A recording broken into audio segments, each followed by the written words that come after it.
বান্দারে দুনিয়ার জীবনে বসে রহমানকে তালাশ করেছো, রহমানের অনুগ্রহ পেয়েছো, কিন্তু রহমানকে তোমরা কোনোদিন চোখে দেখো নাই। কিন্তু এবার আমি তোমাদেরকে কোরআনুল কারীম দান করেছিলাম। আমার ভাইরা, এই কোরআনুল কারীমের মাধ্যমে এতটা সুর মানুষ প্রদর্শন করতে পারে, দুনিয়াতে এমন কোনো তেলাওয়াত নাই, পাঠ নাই, অনুশীলন নাই কোরআনের সুরের চেয়ে কোনো দামি সুর হতে পারে? আছে বলেন? পৃথিবীর ভিতরে কোনো গানের শিল্পী নাই, এমন কোন ব্যক্তি নাই, এমন কোন সুর নাই, কণ্ঠ নাই যিনি কোরআনের থেকে উত্তম মানে কোন সুর ব্যবহার করতে পারে। আছে কিনা বলেন? সবচেয়ে দামি সুর পেশ করতে পারেন, প্রদর্শন করতে পারেন, সুর সুললিত কণ্ঠস্বর পেশ করতে পারেন কোরআনের আয়াত দিয়ে, ঠিক কিনা? যে আল্লাহর পক্ষ থেকে বান্দার মঙ্গলের জন্য এসেছে কোরআন, এই কোরআনুল কারীম কিয়ামতের ময়দানে দুনিয়ার মানুষের কণ্ঠ শুনি আমরা পাগল হয়ে যাই। পাগল হয়ে যায় কিনা বলেন? যে কণ্ঠের সুর যখন দেয়, হিমেলেয়নের বাঁশিওয়ালার সুরেই যেরকম মানুষ পাগল হয়ে যায়, ঠিক তদ্রূপ যে আল্লাহ মানুষকে এত সুর দিলেন, কণ্ঠ দিলেন, পাখির কণ্ঠে সুর দিলেন, যে আল্লাহ রব্বুল আমিন এত সুন্দর কণ্ঠ সৃজন করে মানুষকে দেওয়ার কারণে মানুষ তার জন্য পাগল হয়ে যায়।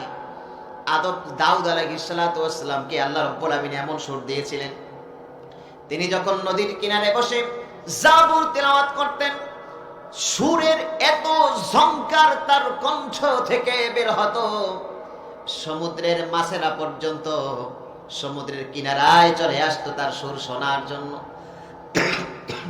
এত সুন্দর সুর যেই আল্লাহ রাব্বুল আমিন মানুষকে দান করলেন, সেই আল্লাহর না জানি কত সুন্দর কণ্ঠ।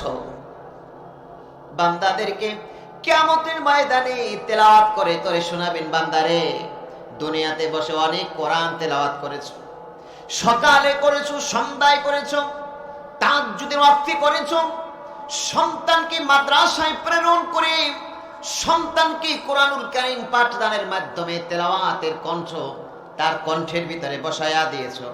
কিন্তু বান্দা শোনো, যে আল্লাহর পক্ষ থেকে এত সুর নাজিল হয়েছে, সেই স্বয়ং আল্লাহর পক্ষেই এবার তোমরা মন ভরে তৃপ্তি সহকারে তেলাওয়াত শোনো।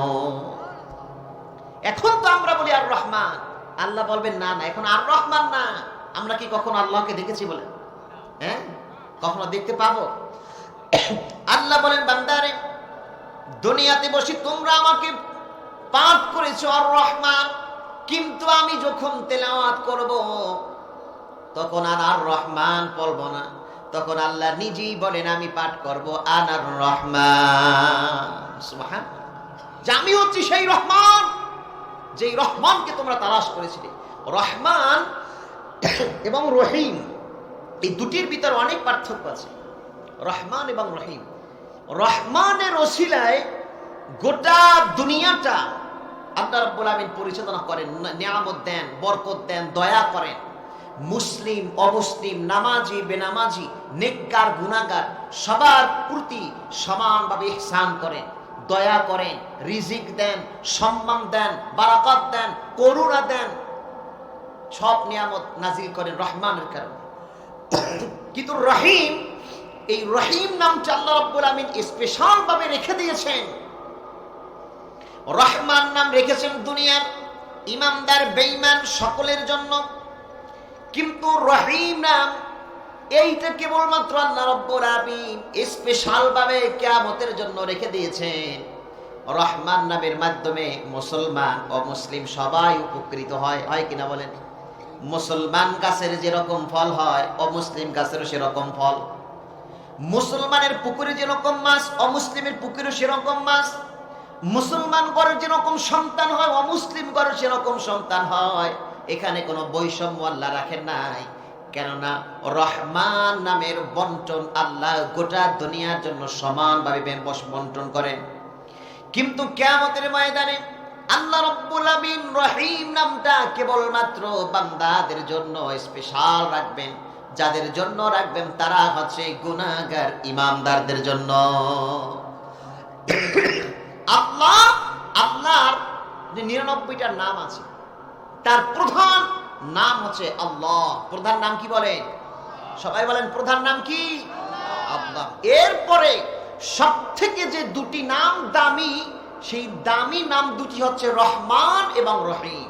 কোন দুটি নাম? আরে ভাই সবাই আওয়াজ দেন। রহমান এবং রহিম। যেমন দেখেন বিসমিল্লাহর ভিতরে কি বলছেন? বিসমিল্লাহির রহমানির রহিম। এখানে কয়টা নাম ব্যবহার করছেন? তিনটা নাম, আল্লাহ, এবার রহমান এবং রহিম। আল্লাহ হচ্ছে তার মূল নাম, এরপরে তার সিফাতি নামের ভিতরে সবচেয়ে প্রধান নাম হচ্ছে দুটি, একটা হচ্ছে রহমান আর একটা হচ্ছে রহিম। বিসমিল্লাহর ভিতরে তার এই প্রধান তিনটে নাম দেওয়ার কারণ কি জানেন? গোটা কোরআনুল কারীমের ভিতরে সবচেয়ে দামি আয়াত হচ্ছে বিসমিল্লাহির রহমানির রহিম। এটা সবচেয়ে দামি আয়াত। রহিম, রহমান নামের উসিলায়, আমার বাইরে লক্ষ্য করে শুনুন, রহমান নামের উসিলায় গোটা দুনিয়ার প্রতি, দুনিয়াবাসীর প্রতি যেমনি ভাবে আল্লাহ রাব্বুল আমিন দয়া করেন, ইহসান করেন, রিজিক দেন, সম্মান দেন, বরকত দেন, আবার রহিম নামের উসিলায় কিভাবে আল্লাহ রাব্বুল আমিন কিয়ামতের ময়দানের এই নামটা ব্যবহার করবেন। কিছু ব্যক্তিকে আল্লাহ রাব্বুল আমিন জাহান্নামের ঘোষণা দিয়ে দিবেন। ভালো করে বুঝেন, জাহান্নামের ঘোষণা দেওয়ার পর ফেরেশতারা হাঁকায়া হাঁকায়া তাদেরকে জাহান্নামের দিকে নিয়ে যাবেন। ফেরেশতারা যখন হাঁকাইবে অথবা গুরুজ দিয়ে বাড়ি মারবে, কিছু দূর তাদের থেকে পৃথক হওয়ার পর আল্লাহর সিংহাসনের দিকে করুণ দৃষ্টিতে তাকাইয়া থাকবে। আবার যখন ফেরেশতারা নিকটবর্তী হবে, গুরিম করে আবার বাড়ি মারবে, হাঁকাইবে, ধাক্কা মারবে, তারা আবার জাহান্নামের দিকে দৌড় মারবে। দৌড় মারার পরে ফেরেশতাদের থেকে কিছুটা আলাদা হয়ে আল্লাহর সিংহাসনের দিকে আবার করুণ দৃষ্টিতে তাকাবে। তাকানোর পর এভাবে কয়েকবার হওয়ার পর আল্লাহ রাব্বুল আমিন বলবেন, ফেরেশতারা রে, এই বান্দা দুইটা এরকম কেন করে, একটু আমার কাছে আসতে দাও। বলেন না সুবহানাল্লাহ। আল্লাহ যখন এই অনুমতি দিবেন, ফেরেশতারা বলার পূর্বে বান্দা দুইজন দৌড় মেরে আরশের পায়া ধরে কপালটা নত করে সিজদার হালতে বসে চোখের পানি ছেড়ে দিয়ে বলবে, আল্লাহ আপনার কি, আপনি তো আমাদেরকে ডেকেছেন, আপনার কাছে এসেছি। রব্বুল আমিন বলেন, বান্দারে, তোমাদের তো জাহান্নামের ঘোষণা হয়ে গেছে, তারপরেও কেন বারবার এরকম আমার দিকে তাকাও, করুণ দৃষ্টিতে তাকাও কেন? একটু বলেন না, এই বান্দাগুলা কার? কথা বলেন, কার?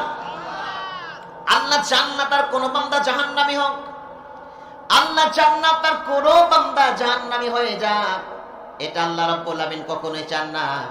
আল্লাহ কামনা করেন সব মানুষগুলা ঈমানওয়ালা হয়, আমলওয়ালা হয়, নেককার সাদিকিন হয়, তারপর আমার জান্নাতে প্রবেশ করুন। এটা আল্লাহ রাব্বুল আমিন চান। আল্লাহ রাব্বুল আমিন বলে, বান্দারে বারবার কেন আমার দিকে তাকাচ্ছ? বান্দারা বলবে, রব্বুল আমিন আপনার ফেরেশতারা আমাদেরকে জাহান্নামের দিকে হাঁকায় হাঁকায় নিচ্ছে। আল্লাহ বলবেন, ওরা তো নিচ্ছে না, আমি তো অনুমতি দিচ্ছি, তারপরে তারা নিচ্ছে, তারপরও কেন তাকাচ্ছ? তারা বলবে, রব্বুল আলামিন আপনি অনুমতি দিয়েছেন, আমাদেরকে জাহান্নামে যাওয়ার জন্য নির্দেশ দিয়েছেন, কিন্তু জাহান্নামে যাচ্ছি গুনাহগার হওয়ার কারণে। কিন্তু আমরা জানতাম আপনার রহিম নামের একটা নাম আছে, ওই নামের উসিলায় একটু আপনার দিকে তাকাই, দেখি আমাদের দেখে একটু মায়া হয় কিনা। রব্বুল আলামিন গুনাহ একটু বেশি হয়ে গেছে, পাপ একটু বেশি করে ফেলেছি, এই জন্য আপনার ফেরেশতারা আমাদেরকে জাহান্নামের দিকে নিয়ে যাচ্ছে, দেখি আপনার একটু দয়া হয় কিনা।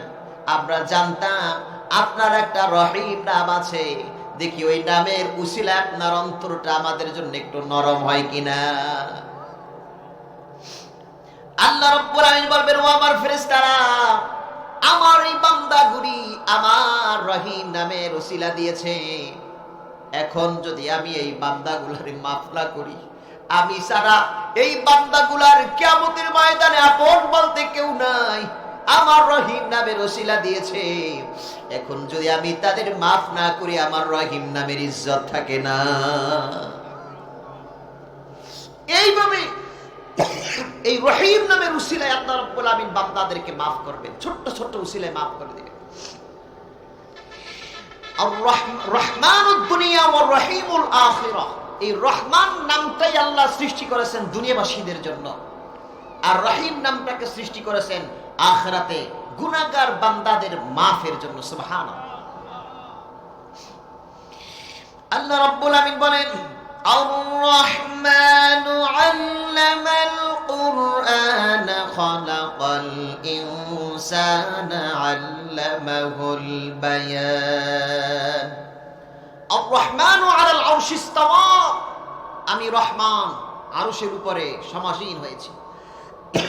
আরশের উপরে আমি আছি, কিন্তু আমার ইলম, আমার জ্ঞান গোটা দুনিয়াকে বেষ্টন করে আছে, কিছু আড়াল নাই। কয়জন আজ এই মাহফিলের ময়দানে হাজির হয়েছে, আর কয়জন উপস্থিত হয় নাই, কে অ্যাবাউট করেছে এই মাহফিলকে, সব দেখেন কে। কে এই মাহফিলের কল্যাণ কামনা করেছে, আর কে গোপনে গোপনে বিরোধিতা করেছে, সব জানেন কে? আল্লাহ জানেন। জানেন কিনা বলেন? আল্লাহ জানেন। এই সূরা যখন নাজিল হলো, নাজিল হওয়ার পরে রাসূল আকরাম সাল্লাল্লাহু আলাইহি ওয়াসাল্লাম সাহাবাদেরকে সামনে যখন তেলাওয়াত করতেছিলেন, তেলাওয়াত করার সময় তিনি বলতে লাগলেন যে আমি তো কোরআনুল কারীম তেলাওয়াত করতেছি, তাহলে জিনদের মতো তোমাদের কাছে আওয়াজ পাই না কেন? জিনেরা তো এই সূরা যখন তেলাওয়াত করতেছিল তখন তারা আল্লাহর কৃতজ্ঞতা পোষণ করেছে। তারা তখন এই কথাই বলেছে, লা বিশাইইম মিন নি'মাতি রাব্বিনা নুকাযযিবু, যে রব্বুল আলামিন আপনি আমাদের জন্য যত নিয়ামত দান করেছেন, একটা নিয়ামতকে আমরা স্বীকার করতে পারি না। ফাবিআইয়ি আলাই রাব্বিকুমা তুকাযযিবান। একবার নয়, দুইবার নয়, ৩১ বার মানুষের সমস্ত নিয়ামতের মূল নিয়ামতগুলো আল্লাহ উল্লেখ করেছেন। বান্দা, এই নিয়ামত কি তোমাকে আমি দেই নাই? এই নিয়ামত কি তোমাকে আমি দেই নাই? এই নিয়ামত কি তোমাকে আমি দান করি নাই? জিনেরা বলতো, লা বিশাইইম মিন নি'মাতি রাব্বিনা নুকাযযিবু, হে রব আপনার একটা নিয়ামতকে আমরা স্বীকার করতে পারি না। কিন্তু কেবলমাত্র মানুষেরা আল্লাহ রাব্বুল আমিনের নিয়ামতকে অস্বীকার করে, ঠিক কিনা কথা বলেন? আল্লাহর নিয়ামতকে অস্বীকার করে। আমরা কোরআন পড়ি না, এই কোরআনের ভিতরে আল্লাহ কোন নিয়ামতের বৈশিষ্ট্যের কথা বলে দিয়েছেন এটা আমরা জানি না। আমরা এটা থেকে বেমালুম, এটা থেকে অজ্ঞ, এটা থেকে নির্বোধ, আর নিজেদেরকে চালাক ভাবতেছি, নিজেদেরকে চালাক ভেবে পণ্ডিত ভেবে বলতে ভাবতেছি যে আমি পড়বো না, জানবো না, কিয়ামতের ময়দানে বলবো আমি জানি না, এই বিধায় মানি না, এই কথা বলবে।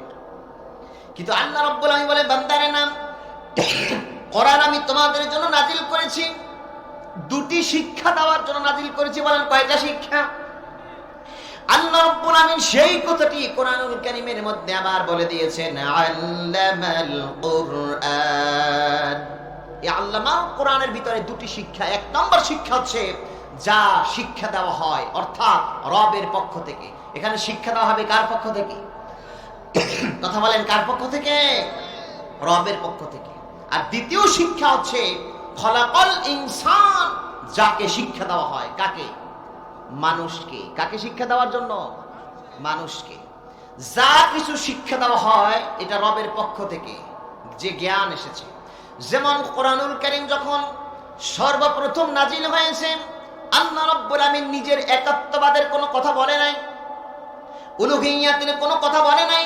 আল্লাহ রাব্বুল আমিন তখন প্রথম যে আয়াতটা বান্দাদের জন্য নাজিল করেছিলেন, ইকরা বিসমি রাব্বিকাল্লাযী খালাক, পড়ো তোমার প্রভুর নামে যিনি তোমাকে সৃষ্টি করেছেন। প্রথমে রব্বুল আমিন পড়ার কথা বলেছেন যে বান্দারে কোরআন পড়লেই তোমরা কামিয়াব হয়ে যাবে, কোরআন শুনলেই তোমরা কামিয়াব হয়ে যাবে। কি রকম কামিয়াব হয়ে যাবে? এই কোরআন যেই জামানায় নাজিল হয়েছিল, অসভ্য সমাজে, বর্বরতার সমাজে, জাহেলিয়াতের অন্ধকার যুগের সমাজে, যেই সমাজের মানুষেরা সত্য বলে জানতো না, নীতি বলতে কিছু জানতো না, বাবা মারা যাওয়ার পর সন্তানেরা পর্যন্ত নিজের মাকে বিবাহ করত। নাউজুবিল্লাহ। নিজের মাকে বিবাহ করতেও দ্বিধাবোধ করতো না, নিজের বোনকে বিবাহ করত। এই অজ্ঞতার জামানায় যেই সমাজের মানুষেরা আল্লাহ একজন আছেন, রব একজন আছেন, এটা যারা জানতো না, আখিরাত আছে এটা যারা মানতো না, সেই সমাজে কোরআনুল কারীম বান্দাদের জন্য আল্লাহ নাজিল করলেন। নাজিল করার পর আল্লাহ রাব্বুল আমিন বলেন, ফাযাক্কির ইন্নামা আনতা মুযাক্কিরুন লাস্তা আলাইহিম বিমুসাইতির। ও নবী, আপনি একজন উপদেশক মাত্র, মানুষদেরকে উপদেশ দিয়া যান। মানুষকে আপনি কোনো দারোগা নন, কোনো প্রশাসক নন। এই কোরআন দ্বারা দাওয়াত দেন। যারাই আপনার কোরআনের জ্ঞান গ্রহণ করবে, অ্যাকসেপ্ট করবে, যারা তাদের মাইন্ডসেটের ভিতরে কোরআনের জ্ঞান ঢুকাবে, তারাই সফল কাম হয়ে যাবে। রাসূলুল্লাহ যখন এই কোরআন দ্বারা দাওয়াত প্রদান করা শুরু করলেন, যারা গ্রহণ করলেন, কোরআন দ্বারা যারা জীবন গঠন করলেন, আল্লাহ রাব্বুল আমিন তাদের আমলের কারণে, কোরআনকে মানার কারণে আল্লাহ এই কথা বলতে বাধ্য হয়েছেন, রাদিয়াল্লাহু আনহুম ওয়া রাদু আন। ও নবী, আপনি কোরআন দিয়ে যাদেরকে দাওয়াত দিয়েছেন, এই দাওয়াত যারা অ্যাকসেপ্ট করেছে, আমি আল্লাহ রাব্বুল আলামিন তাদের প্রতিও সন্তুষ্ট, ও তারাও আমি আল্লাহর প্রতি সন্তুষ্ট। নিশ্চিত জাহান্নামী যেই মানুষগুলা ছিল, আল্লাহ রাব্বুল আমিনের এই কোরআন পড়ার কারণে, মানার কারণে নিশ্চিত জাহান্নামী যেই মানুষগুলা ছিল, আল্লাহ রাব্বুল আমিন সেই মানুষগুলাকে ঈমানের পথে আসার পরে দুনিয়ার বুকে 10 জন ব্যক্তিকে জান্নাতের সার্টিফিকেট আল্লাহ দান করে দিয়েছে। এই কোরআন মারলেই জান্নাতের সার্টিফিকেট পেয়েছে আমাদের পূর্বপুরুষরা, কথা বলেন ঠিক কিনা? সুতরাং আজও যদি আমরা কোরআন মানতে পারি, কোরআন দিয়ে জীবন গঠন করতে পারি, পরিবার গঠন করতে পারি, সমাজ গঠন করতে পারি, রাষ্ট্র গঠন করতে পারি, আমরা ইনশাআল্লাহ জান্নাতি বান্দা হয়ে দুনিয়া থেকে বিদায় নিতে পারবো, ঠিক কিনা? যদি কোরআন ছেড়ে দেই, যদি আমরা আল্লাহ প্রদত্ত জ্ঞানকে বয়কট করি, তাহলে যত জ্ঞানী হোক না কেন, যত নেতা হোক না কেন, ফেরাউনের মতো পানির চুপড়ি খেয়ে তারপরে মারতে হবে, ঠিক কিনা? এই লাঞ্ছিত হয়ে, অপমানিত হয়ে তারপরে মানুষকে মারা যেতে হবে, ঠিক কিনা কথা বলেন? কিভাবে লাঞ্ছিত হবে? আজ আপনি লক্ষ্য করবেন, সমাজের ভিতরে যদি 100 পরিবার থাকে, তার ভিতরে 90 থেকে 95টা ঘরের ভিতরে কোনো আলেম নাই, কথা বলেন না কেন? কোরআনুল কারীম পড়ার মতো কোনো ব্যক্তি নাই। শুধুমাত্র তাই না, 100 পরিবারের ভিতরে 95 থেকে 97, 98টা পরিবারের ভিতরে একটা লোক খুঁজে পাবেন না মানুষ মারা গেলে তারপরে জানাজা দেওয়ার মতো একটা লোক পাওয়া যায়, ঠিক কিনা কথা বলেন? সুতরাং কোরআনকে আমরা কিভাবে ছেড়ে দিয়েছি? কোরআনকে ছেড়ে দিয়ে আমরা জান্নাত কামনা করতেছি। ওই এক ব্যক্তি অসুস্থ হয়েছে, অসুস্থ হওয়ার পরে ডাক্তারের কাছে গেছে, গিয়া বলল, ডাক্তার সাহেব, আমি তো অসুস্থ হয়ে এখানে ব্যথা পেয়েছি, কিছু ওষুধ দেন। তো ডাক্তার সাহেব কিছু মলম দিলেন, যেটা ওখানে যেখানে ব্যথা পেয়েছেন সেখানে মালিশ করবেন। এখন রোগী এতই পণ্ডিত, নিজের বিবেককে এত প্রাধান্য দিয়েছে, ডাক্তার বলেছেন যেখানে ব্যথা পেয়েছেন সেখানে ঔষধটা মালিশ করবেন। তিনি প্রতিদিন গিয়ে ঔষধ মালিশ করে, যেই জমিনে যেখানে ব্যথা পেয়েছে সেই জমিনে মালিশ করতেছে। রোগী অনেক সুস্থ হবে না? 10 দিন 15 দিন পর ডাক্তারের কাছে গিয়ে বলেন, ডাক্তার সাহেব, আমার তো এখানে পছন্দ হয়েছে, আমি তো আপনার কথা মতো প্রতিদিন ঔষধ মালিশ করেছি, কিন্তু কই রোগ তো ভালো হচ্ছে না, বরং আরো পছন্দ হয়েছে। ডাক্তার বললেন, এত দামি ঔষধ দিলাম, আপনার পছন্দ তো ধরার কথা না, ভালো হওয়ার কথা। তখন বললেন, কই দেখি তো। ডাক্তার দেখতেছে, যেখানে ব্যথা পেয়েছেন, আঘাতপ্রাপ্ত হয়েছেন, ওখানে পছন্দ হয়েছে ঠিকই। বললেন, আপনি কি মলম এখানে মালিশ করেন নাই? বলে, প্রত্যেকদিন আমি মলম মালিশ করেছি, সকাল বিকাল 2 বার। বলে, কোন জায়গায়? এখানে? বলেন, না এখানে না, যেখানে ব্যথা পেয়েছি যে জমিনে, সেই জমিনে আমি মালিশ করেছি প্রতিদিন। এখন ডাক্তার হাসবেন না কানবেন? হ্যাঁ, যে আমি মালিশ করতে বলেছি কোন জায়গায়, আর সে মালিশ করতেছে কোন জায়গায়। সুতরাং আমি এই উপমার মাধ্যমে এটাই বলতে চাচ্ছিলাম যে আল্লাহ আমাদেরকে মেধা দিয়েছেন, আল্লাহ আমাদেরকে জ্ঞান দিয়েছেন, সেন্স দিয়েছেন, আকল দিয়েছেন। এই আকল দিয়া যে জ্ঞান অর্জন করার প্রয়োজন ছিল, সেই জ্ঞান অর্জন করতে আমরা পারি নাই। এজন্য আমাদের সমাজে হত্যা, রাজধানী, লুণ্ঠন, ডাকাতি, অশান্তি, অরাজকতা। ঠিক কিনা কথা বলে? যদি আমরা সেই জ্ঞানকে ঠিক মতো প্রয়োগ করতে পারতাম, তাহলে সেই খলাফায়ে রাশেদার যুগ আমরা ফিরে পেতাম। জান্নাতি সুসংবাদ প্রাপ্ত মানুষ হয়ে আমরা যদি পারতাম, বর্তমানে শতকরা 95 জন ঘর খুললে যেরকম জানাজার মতো লোক খুঁজে পাওয়া যায় না দেওয়ার মতো, যদি আমরা কোরআন শিখতাম, কোরআন মানতাম, 98টা ঘরের ভিতরে জানাজা দেওয়ার মতো লোক খুঁজে পাওয়া যেত। ঠিক কিনা? খুঁজে পাওয়া যেত। আজকে আমরা কোরআনকে এতটা বয়কট করেছি, এতটা দূরীভূত করেছি। আল্লাহকে চেনার জন্য ঢাকা ইউনিভার্সিটি পড়ার কোনো প্রয়োজন নাই। অক্সফোর্ড বিশ্ববিদ্যালয় পড়লেও রবকে চেনা যাবে না। ক্যামব্রিজ ইউনিভার্সিটি যদি কেউ লেখাপড়া করে, তাহলেও রবকে চেনা যাবে না। রবের পরিচিতি পাওয়ার মতো যদি জ্ঞান কেউ না শিক্ষা করে, তাহলে রবের পরিচয় কখনো সে পাবে না। যে যার পরিচয় পাবে সেই হচ্ছে এই কথা বলতে তার জ্ঞান দ্বারা বাধ্য হবে আল্লাহ আমাদের সৃষ্টি করে নাই, আমরা হচ্ছি বানরের বংশধর। আমাদের ঢাকা ইউনিভার্সিটিতে, বিভিন্ন ইউনিভার্সিটিতে এই পড়ানো হয় কিনা বলেন? কিন্তু আল্লাহকে যদি শিক্ষা, আল্লাহকে যদি পাওয়া যায়, আল্লাহকে কেউ যদি পেতে চায়, রবের পরিচয় কেউ যদি পেতে চায়, রবের নৈকট্যশীল বান্দা যদি কেউ হতে চায়, কোন ইউনিভার্সিটির যাওয়ার কোনো প্রয়োজন নাই।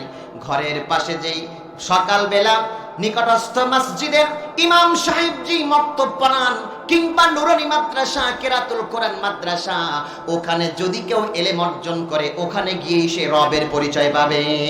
ঠিক কিনা কথা বলে? সুতরাং রবের পরিচয় পাওয়ার মতো জ্ঞান অর্জন না করে যদি কেউ আল্লাহকে খুশি করতে চায়, সে কখনো খুশি করতে পাবে না। একজন মুরিদ পীর সাহেবের কাছে গিয়ে বলল, পীর সাহেব একটু দোয়া করেন, আমার সন্তান হচ্ছে না কেন?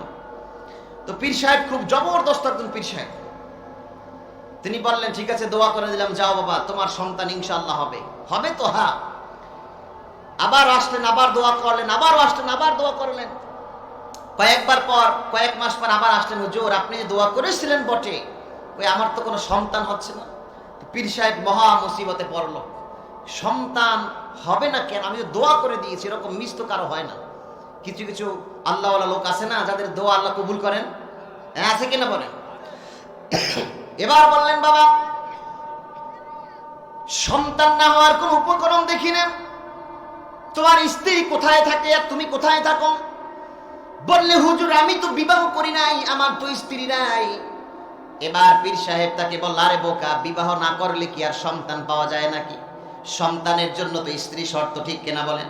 সুতরাং বিবাহের সন্তানের জন্য স্ত্রী যেরকম শর্ত, ঠিক তদ্রূপ আল্লাহর পরিচয় পাওয়ার জন্য, আল্লাহর মহব্বত পাওয়ার জন্য, নেককার বান্দা হওয়ার জন্য, মুমিন বান্দা হওয়ার জন্য, নবী প্রেমিক উম্মাত হওয়ার জন্য, কবরে যাওয়ার পরে মান রব্বুকা প্রশ্নের জবাব দেওয়ার জন্য দুনিয়ার কোনো শিক্ষার প্রয়োজন নাই। কারো অন্তঃকরণে যদি কোরআনের জ্ঞান ঢুকে, সেই রবের পরিচয় পেয়ে যাবে। আল্লাহ রাব্বুল আমিন বলেন, আর-রাহমানু আল্লামাল কুরআনা খালাকাল ইনসানা আল্লামাহুল বায়ান। খালাকাল ইনসান, মানুষ সৃষ্টি করেছি আমি আল্লাহ। আল্লামাল কুরআন, তোমাদেরকে কোরআনের জ্ঞান শিক্ষা দিয়েছি। কার জন্য? আমাদের প্রশ্ন থাকতে পারে। নেক্সট আয়াতে আল্লাহ বলেন, খলাকাল ইনসান, মানুষ তোমাকে আমি সৃষ্টি করেছি, তোমার জন্য আমি কোরআন নাজিল করেছি। সুবহানাল্লাহ বলেন। এবার আল্লাহ অধিকার খাটায় কিভাবে দেখেন বান্দারে, ওয়ালাকাদ খালাকনাল ইনসানা মিন সুলালাতিন মিন তিন। বান্দারে মাটি থেকে আমি আল্লাহ রাব্বুল আলামিন তোমাকে সৃষ্টি করেছি বান্দা। এই কথাটা পৃথিবীতে আর কেউ বলতে পারবে না।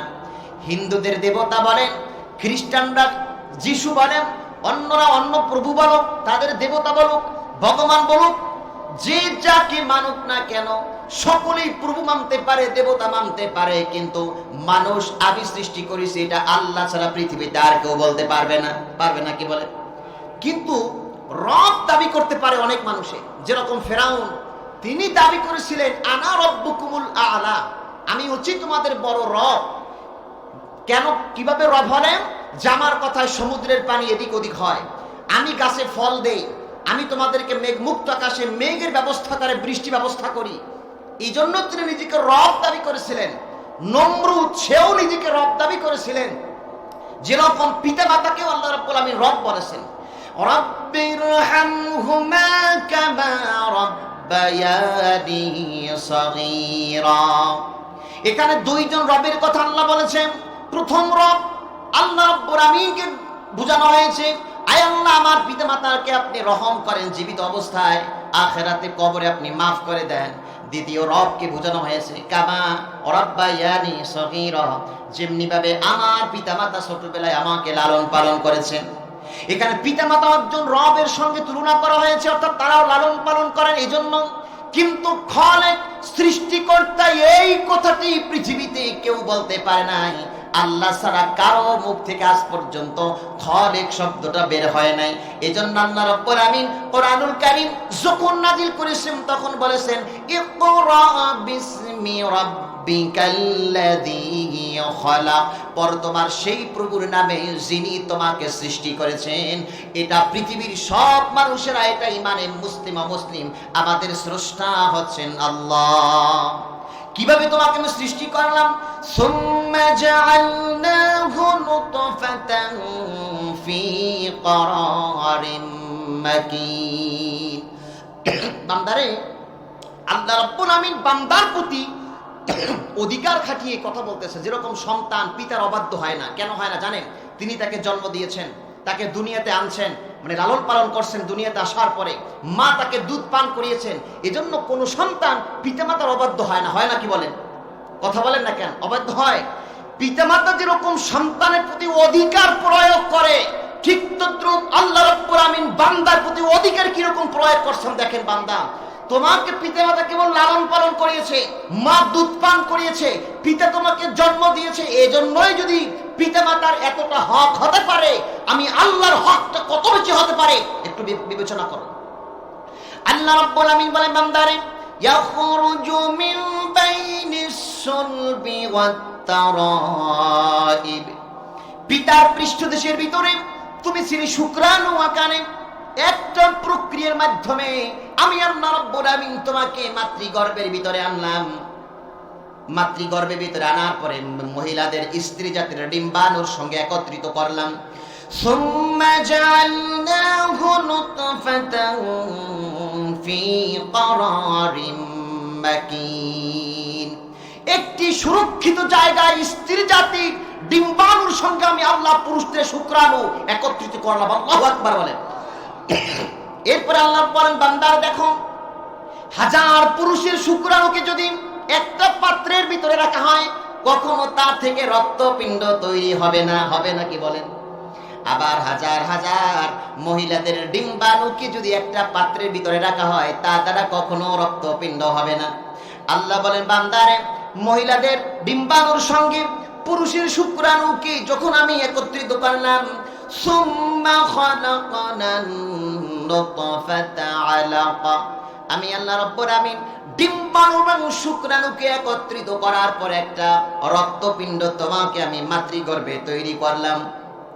ফাখালাকনাল আলাকাতা মুদগা, মাতৃগর্ভের ভিতরে সেই রক্তপিণ্ডকে কিছুদিন রাখার পরে আমি আল্লাহ রাব্বুল আলামিন সেইটাকে একটা গোশতের টুকরা বানালাম। ফাখালাকনাল মুদগাতা ইযামা, এরপরে সেই গোশতের টুকরার ভিতরে কচি কচি হাড় দিয়ে আমি আল্লাহ পাক একটা স্ট্রাকচার তৈরি করে দিয়েছি। ফাকাসাউনাল ইযামা লাহমা, মাতৃগর্ভের ভিতরে কচি কচি হাড় দিয়ে স্ট্রাকচার তৈরি করে আমি আল্লাহ রাব্বুল আলামিন হাড্ডির উপরে গোশত এবং চামড়া দিয়া স্থায়ীভাবে একটা পোশাকের ব্যবস্থা করে দিয়েছি। সুবহানাল্লাহ। সময় অতিবাহিত হয়ে যায় নাই, যখন তোমার কোনো নাম ছিল না, যখন তোমার কোনো বংশ ছিল না, আকার আকৃতি ছিল না, কালো না লম্বা, নারী না পুরুষ, এরকম কোনো আকৃতি ছিল না। অস্তিত্ব থেকে তোমাকে যিনি আকৃতি দান করেছেন, অস্তিত্ব দান করেছেন, সেই অস্তিত্বের কথাই আল্লাহ বলেন, সুম্মা আনশানাহু খালকান আখার। আনশানাহু খালকান মানে উৎপত্তি থেকেই তোমাকে আল্লাহ রাব্বুল আলামিন সৃষ্টি করেছেন, আকৃতি দান করেছেন, সৃষ্টির নমুনা, সৃষ্টির মডেল, একটা আকৃতি তোমাকে মাতৃগর্ভে আমাকে দান করেছেন কে? কথা বলেন, কে দিয়েছেন? ছিলাম নুতফা আকারে, এরপরে রক্তপিণ্ড, এরপরে গোশতের টুকরা, এরপরে হাড্ডির স্ট্রাকচার, এরপরে হাড্ডির উপরে গোশত, এরপরে চামড়া দিয়া আল্লাহ বলে নতুন তোমাকে আমি উৎপত্তি থেকে, উৎপত্তিগত যে সৃষ্টি, এটা আমি আল্লাহ তোমাকে করেছি, পৃথিবীর আর কেউ তোমাকে করে না। ফাতাবারাকাল্লাহু আহসানুল খালিকিন। এরপরে সুন্দর একটা আকৃতি তোমাকে আমি আল্লাহ রাব্বুল আলামিন দান করলাম, সুন্দর আকৃতি তোমাকে আমি দান করে সুম্মা নুখরিজুকুম তিফলা, বাচ্চা আকারে আমি আল্লাহ তোমাকে দুনিয়ার বুকে এনেছি। অন্যত্র আল্লাহ বলেন, ওয়ালাকাদ খালাকনাল ইনসানা ফি আহসানি তাকওয়িম। এই পৃথিবীর ভিতরে সবচেয়ে উত্তম আকৃতি, সবচেয়ে তোমাকে উত্তম সুরত, এটা দিয়েই তোমাকে পৃথিবীর বুকে আমি আল্লাহ তোমাকে প্রেরণ করেছি। এরপরে আল্লাহর নিয়ামতের কথা আবার স্মরণ করান। সূরাতুর রহমানের ভিতরে আল্লাহ রাব্বুল আমিন বলেছেন, মানুষ সৃষ্টির কথা বলেছেন, বান্দারে তুমি যখন মাতৃগর্ভে ছিলে, এই দুনিয়াতে আসার পরে যেই মা তোমাকে প্রায় দীর্ঘ 10টি মাস পর্যন্ত গর্ভে ধারণ করেছে, তাকে তোমার দেখার জন্য চোখের প্রয়োজন ছিল।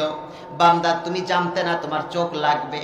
আল্লাহ রাব্বুল আমিন বলে, বান্দারে আমি কেমন রব, আমি কেমন রহমান, আমি কেমন দয়াময়, আমি কেমন আল্লাহ।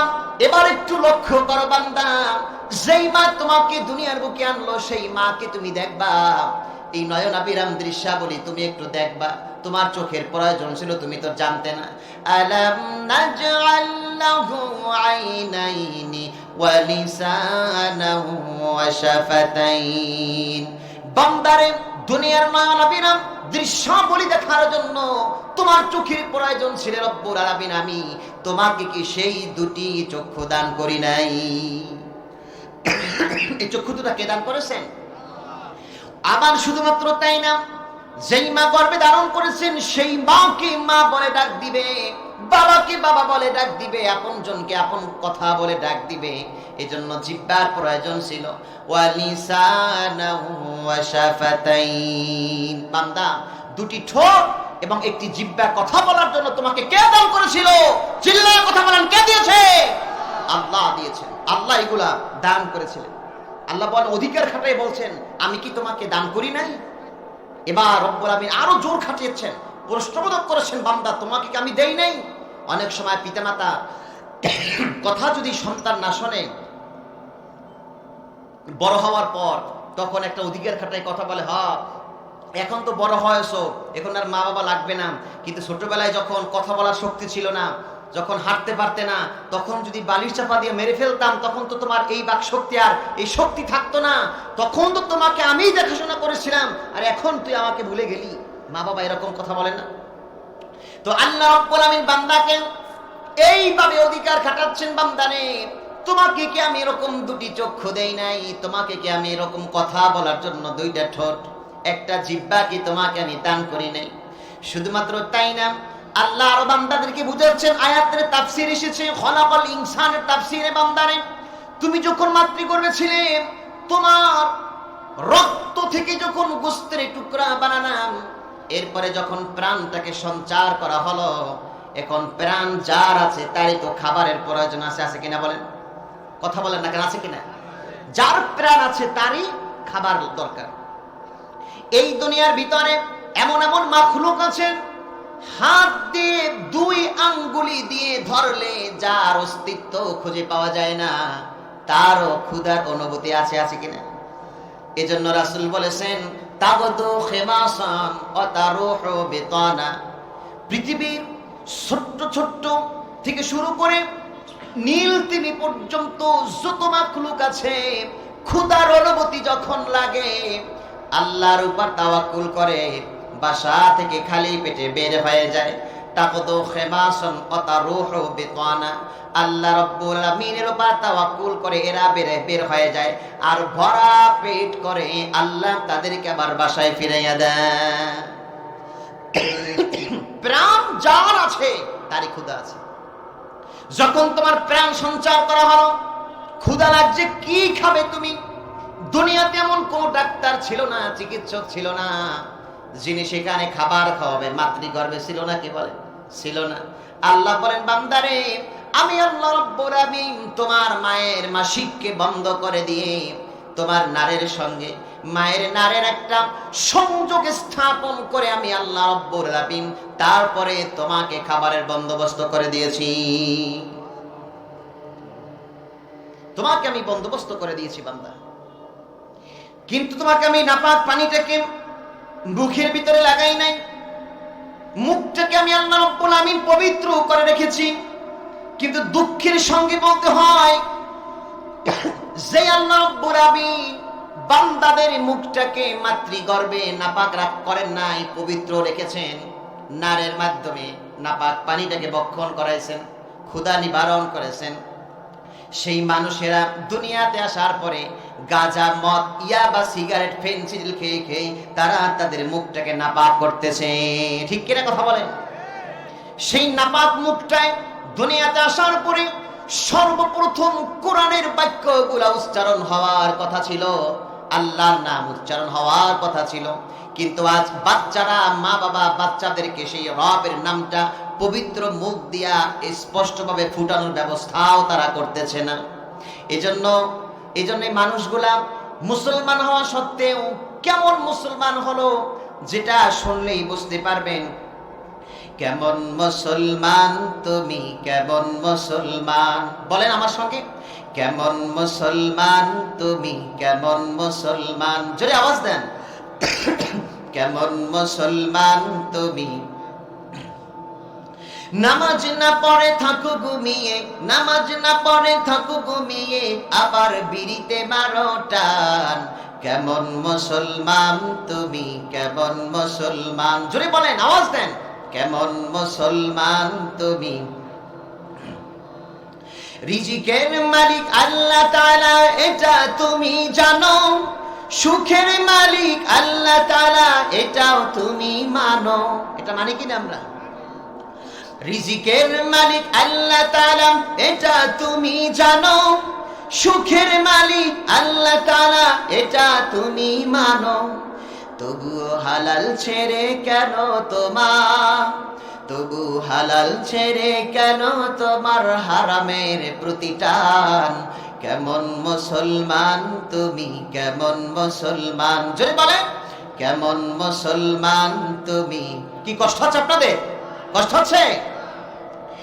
পাগড়ি টুপি পাঞ্জাবি তো দূরের কথা, মাথায় ভাল্লুকের মতো চুল।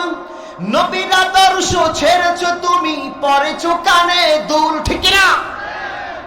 পাগড়ি টুপি পাঞ্জাবি তো দূরের কথা, মাথায় ভাল্লুকের মতো চুল। নবীর আদর্শ ছেড়েছ তুমি, পরেছ কানে দুল। আবার লম্বা লম্বা মোচ রেখেছ, আবার লম্বা লম্বা মোচ রেখেছ, দাড়িতে খুরের টান। কেমন মুসলমান তুমি, কেমন মুসলমান, কেমন মুসলমান তুমি, কেমন মুসলমান। রাজনীতির নামে হও জনদরদি, চাঁদাবাজি করো দলীয় পরিচয়ে, আবার জনগণের ভোট চুরি করে তুমি ক্ষমতা নাও ছিনিয়ে। আরে তো আসতে পারলেন কেন? রাজনীতির নামে হও জনদরদি, চাঁদাবাজি করো দলীয় পরিচয়ে, আবার জনগণের ভোট চুরি করে তুমি ক্ষমতা নাও ছিনিয়ে। বলো বন্ধু দিন কায়েমের জন্য তোমার, বলো দিন কায়েমের জন্য তোমার কি আছে অবদান। কেমন মুসলমান তুমি, কেমন মুসলমান, কেমন মুসলমান তুমি, কেমন মুসলমান। স্বৈরাচার হয়ে বেড়ে উঠেছ, নীতিবান হতে পারোনি। আলহামদুলিল্লাহ বলে তোমার মরণে মানুষ কেন দোয়া করেনি? ঠিক কিনা? মানুষ মারা গেলে ইন্নালিল্লাহ বলেন, আলহামদুলিল্লাহ। কিন্তু মানুষ, কিছু কিছু মানুষ মারা গেলে কি বলে? আলহামদুলিল্লাহ না ইল্লালিল্লাহ? আলহামদুলিল্লাহ বলে। স্বৈরাচার হয়ে বেড়ে উঠেছ, নীতিবান হতে পারোনি।